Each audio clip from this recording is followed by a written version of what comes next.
दोस्तों, चॉकलेट इतनी स्वादिष्ट होती है कि उसे खाते हुए हम अपनी उंगलियां चाटते रह जाते हैं। लेकिन क्या आपने कभी सोचा है कि फैक्ट्री में कड़वे कोकोआ पाउडर से मीठी और चॉकलेट बार कैसे बनाई जाती है?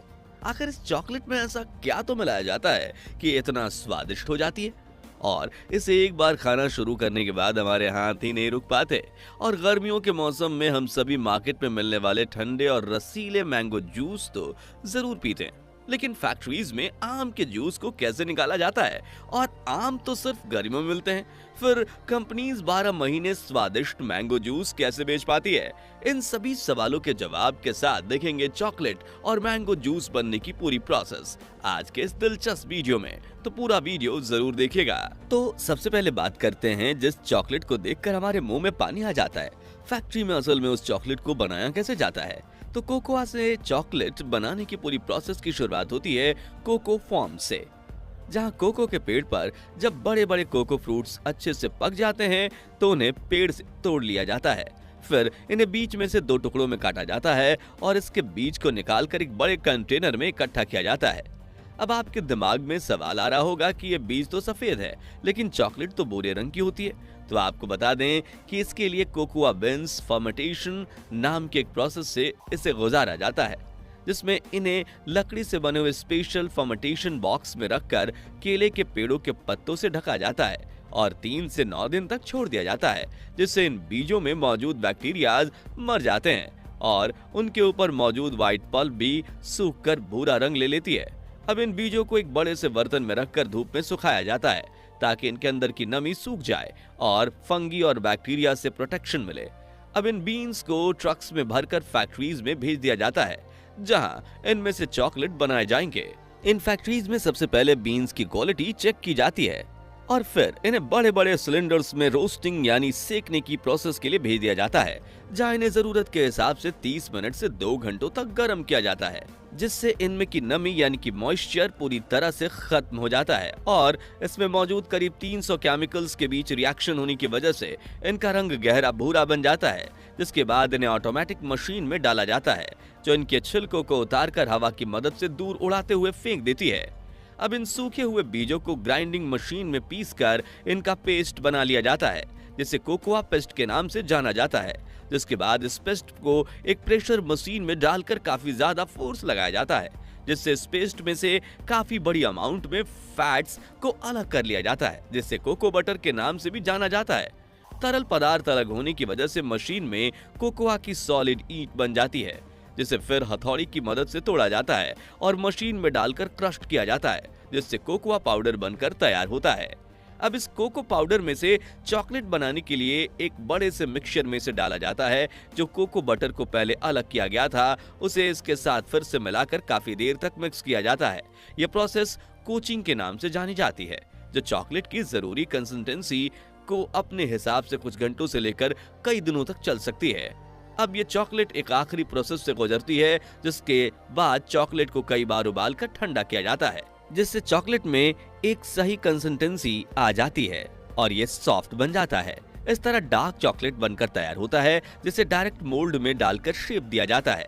ये काफी कड़वा होता है, लेकिन डार्क चॉकलेट खाने के भी दुनिया भर में काफी दीवाने हैं। हालांकि मार्केट में आजकल कई स्वीट चॉकलेट्स भी मिलती हैं, जिन्हें बनाने के लिए इसी प्रोसेस में चॉकलेट लिक्विड के साथ मिल्क पाउडर, शक्कर और वेनिला पाउडर को मिलाया जाता है और काफी देर तक घुमाया जाता है, जिसमें स्वीट चॉकलेट बनकर तैयार हो जाता है। जिसके बाद ये चॉकलेट लिक्विड ट्रेवल करते हुए अगली मशीन तक पहुंचता है, जहां इसे डिफरेंट चॉकलेट बार्स के सांचे में डालकर ठंडा किया जाता है और इस तरह हमारी फेवरेट चॉकलेट बनकर तैयार हो जाती है, जिन्हें पैक करके मार्केट में बेचने के लिए भेज दिया जाता है। आपको बता दें कि इंसानों ने आज से 5300 साल पहले डार्क चॉकलेट खाना शुरू किया था, ताकि उन्हें हेल्थ बेनिफिट्स मिल सकें। लेकिन समय के साथ चॉकलेट का चलन इतना बढ़ा कि आज के सतह में लगभग हर इंसान चॉकलेट खाता ही है और हर साल दुनिया भर में अलग अलग फ्लेवर्स की 4.5 मिलियन टन चॉकलेट बेची जाती है। खैर, आपकी फेवरेट चॉकलेट कौन सी है? कमेंट्स में बताइए। चलिए अब जानते हैं फैक्ट्री में मैंगो जूस कैसे बनाए जाते हैं। तो इसकी शुरुआत होती है बड़े बड़े मैंगो फार्म से, जहां पेड़ पर नीचे की तरफ लटक रहे आमों को हाथ से ही तोड़ लिया जाता है। जबकि ऊंचाई पर उगे आमों को तोड़ने के लिए बड़ी सी कटर का इस्तेमाल होता है। फिर इन मैंगोज को सीधा एक ट्रैम्पोलिन में फेंक दिया जाता है, जहां कुछ वर्कर्स आम की डंडी यानी स्टेम को तोड़ते हैं।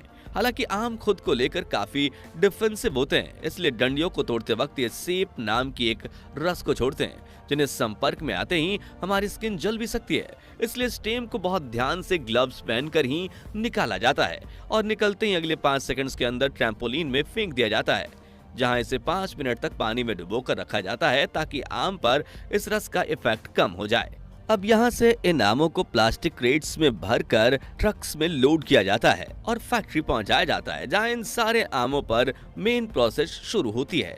यहाँ सबसे पहले इन आमों को एक वॉशिंग प्रोसेस से गुजारा जाता है, जहां सबसे पहले ये आम एक कन्वेयर के जरिए वाटर शावर्स के नीचे से गुजरते हैं, जहां कुछ लोग ग्लव्स पहनकर इन आमों की ऊपरी परत को पानी से साफ करते हैं। फिर ये आम आगे बढ़ते हुए पानी के एक बड़े टब में गिरते हैं, जहां ऑटोमेटिक मशीन्स इन्हें रगड़ कर धोती है ताकि इनकी पूरी परत धूल मिट्टी या सेब की कोई टॉक्सिक परत जो हो वो साफ हो जाए। जिसके बाद ये बड़ी प्रोडक्शन लाइन से गुजरते हैं, जहां करीब 20 लोग कन्वेयर पर चलते हुए इन आमों को परखते हैं और अगर कोई आम खराब लगे तो इन्हें तुरंत वहां से छांट दिया जाता है। दोस्तों, आपको बता दें कि इस कन्वेयर बेल्ट पर चलते हुए आम दूसरे यूनिट तक पहुंचते हैं, जहां कुछ वर्कर्स इन आम के ऊपरी हिस्से को काट देते हैं। जिसके बाद ये आम थोड़ा और ट्रेवल करते हुए इस मशीन तक पहुंचते हैं, जो बड़ी ही बारीकी से इन आमों की ऊपरी परत और गुठली को अलग कर देती है।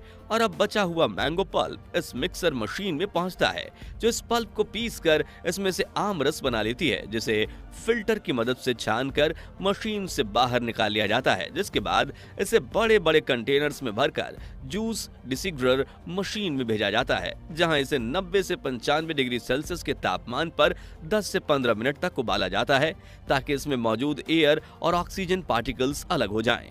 क्योंकि अगर जूस में ऑक्सीजन ट्रैप्ड रह गया तो फिर ये ऑक्सीडाइज्ड होकर इसे खराब भी कर सकता है। यहाँ एक दिक्कत ये भी होती है कि इस जूस की कंसिस्टेंसी हर जगह से एक जैसी नहीं होती, यानी किसी कंटेनर का जूस गाढ़ा तो किसी का पतला होता है, लेकिन पैक्ड जूस की कंसिस्टेंसी हमेशा एक जैसी रहना आवश्यक है।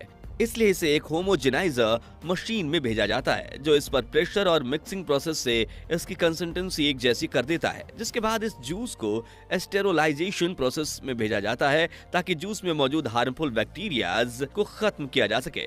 इस प्रोसेस में जूस को इस ऑटोमेटिक मशीन में डालकर 62 से 85 डिग्री सेल्सियस तापमान पर कई बार गर्म किया जाता है और फिर इंस्टेंट ठंडा कर दिया जाता है। इसी प्रोसेस से ही जूस की सेल्फ लाइफ बढ़ जाती है और गर्मियों के सीजन में प्लांट को 3 शिफ्ट में चलाकर मैंगो जूस बनाने वाली कंपनीज लाखों आम का जूस निकालकर उसे सेंट्रलाइज्ड कर देती है, ताकि सीजन के बाद भी मैंगो जूस बेचा जा सके। खैर, आखिर में इस मैंगो जूस में एडिसिटी रेगुलेटर्स, एंटीऑक्सीडेंट और प्रिजर्वेटिव्स मिलाकर इन्हें बड़े बड़े स्टोरेज कंटेनर्स में भरा जाता है और कोल्ड स्टोरेज में रख दिया जाता है, ताकि अगले 6-7 महीनों तक ये जूस खराब ना हो। यानी आप बिना सीजन के जो मैंगो जूस पीते हैं वो फ्रेश नहीं, बल्कि वो 6-7 महीने पहले फैक्ट्री में बना हो सकता है।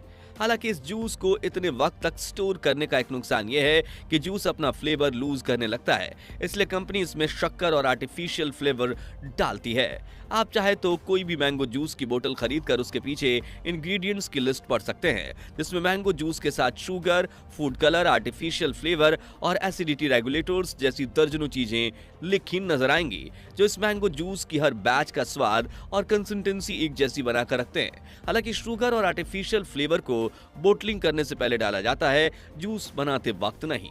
अब इस मैंगो जूस की बॉटलिंग प्रोसेस को भी देख लेते हैं। तो जरूरत के हिसाब से इन जूस कंटेनर्स को बॉटलिंग प्लांट में भेजा जाता है, जहां एक ऑटोमेटिक मशीन बोतल्स को धोकर अच्छे से सुखा लेती है।